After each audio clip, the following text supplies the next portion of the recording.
Kaugnay pa rin sa balitang yan, confirmation of charges versus MPRD, ikinalungkot ng mga taga-suporta. Politika dahilan sa panggigipit. Ang buong detalye ihahatid naman ni Kapartner Bargot Gonzales. Sentro ng usapin ngayon ang pagbubukas ng pagdinig sa International Criminal Court o ICC upang tukuyin kung may sapat na ebidensya para ituloy ang trial laban kay dating Pangulong Rodrigo Duterte. Ang kaso ay nag-ugat sa mga aligasyong crimes against humanity kaugnay ng controversial na war on drugs ng nakaraang administrasyon. Ngunit ikinalungkot ito ng maraming Pilipino. Para sa kanila, hindi katarungan kundi pangamba ang hatid ng pag-usad ng kasong ito. Anila, mas naramdaman nila ang seguridad ng panahon ni dating Pangulong Duterte kumpara ngayon sa Marcos administration. Obserbasyon pa ng marami, muling naglipa na ang mga adik simula na maging malamya ang gobyerno sa paghahabol sa kanila. Sa tingin mo ba nung dati nakabuti yung war on drugs ni PRRD? Para sa akin, napakabuti ma'am kasi may mga anak ako eh. May mga nag-aaral ako anak kasi pagka umuwi sila ng bahay, para pag uwi nila ng bahay, safety sila. So maganda ma'am, maganda ma'am may curfew. Oo. Ngayon, ano sa tingin mo? Kasi sinusundo ko na yung anak ko ngayon. Lagi mo na sinusundo. Sinusundo ko na Kasi po. nandun yung takot mo na baka mapano siya. Lalo ngayon maraming nababalitaan, di ba, ng mga napapatay na hold up. Mas safe dati. Hindi katulad ngayon, hindi natin alam kung safe ba ngayon. Hindi siya katulad dati na maigpit tayo sa droga. Hindi katulad din ngayon na parang balik lang sa takot ulit. Lalo kapag madilim or yung mga estudyante, di ba? Anong masasabi mo na nandun ngayon ang Pangulo sa Tehid?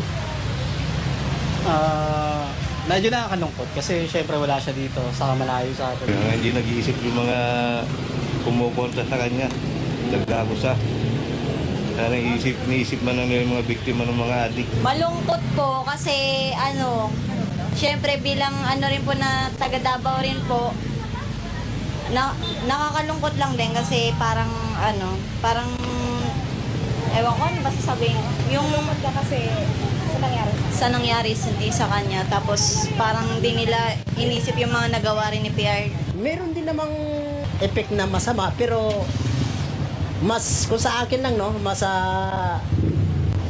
agree ako doon sa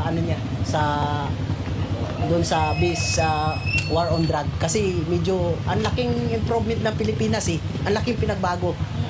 Tapos Walang ngayon, pagala-gala, at saka malaki talaga ang kung ngayon, i-compare mo ngayon back to reality na yun nga. Wala, open lahat. Parang malayang-malaya as in maraming mga durugista. yun lang. Maganda, ibalik pa rin si Duterte. Bakit? Bakit kailangan ibalik si Duterte? Lahat ng tao, lahat nagbago eh.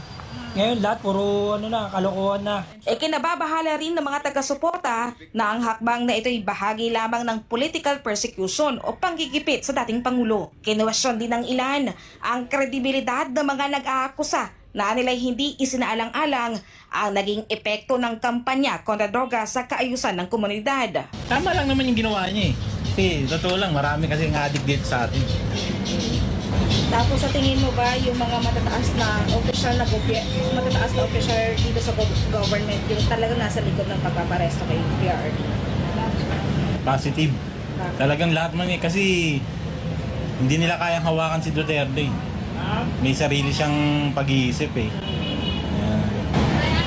So anong masasabi mo doon sa mga yun nga para ma-accusations laban kay PRRD on regards sa that? Hindi sa akin lang. Tama naman talaga yung ginawa niya. Ngayon kung kaya nga ba, ang inaano ni Duterte, human lives, hindi human rights.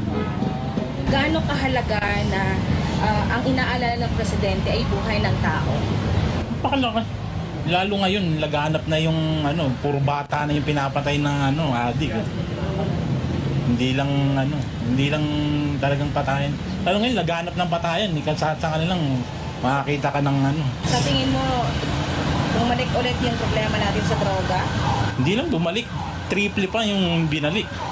Paano kasi sangkot din sila sa droga eh. Kahit yung presidente natin, di ba? Pagka umarap sa TV, batak na batak. Part of politics lang yan. Yun lang ang masasabi ko talaga. Yun nga, wala na akong yun lang. Part of politics lang. Matatanda ang una ng sinabi ni DILG Secretary John Vic Remulla sa isang panayam na nagkaroon ng group effort para sa pag-aresto sa dating Pangulo na sa kalaunay itinanggi rin ng kalihim. Samantala ayon kay Remulla, tinitrace nila ngayon ang iba pang sinasabing co-perpetrator sa ICC case kahit wala pang warrant of arrest. Ilan sa mga lumutang na pangalan ay sina Senator Christopher Bongo, Senator Bato de la Rosa, former DOJ Secretary Vitaliano Aguirre II at 2 iba pa. We are all aware na meron ng pinangalan ng co-conspirator. But wala pang warrant of arrest. So wala kaming actionable document. However, we are tracing the people already kung nasan sila. Those named, except for one na namatay na. But we are already tracing them kung nasan sila para in the event na kailangan, masanda na kami kung anong gagawin namin. Sa tanong kung narito pa sila sa Pilipinas, tugon ni Remulla, We are getting all the records. We should have them by this week. Kung, I think 2 are abroad. 2 nasa Amerika. Pero uwat mo kuha. para sa Diyos at Pilipinas kumahal, Marie Gonzalez, SMNI. Pilipinas.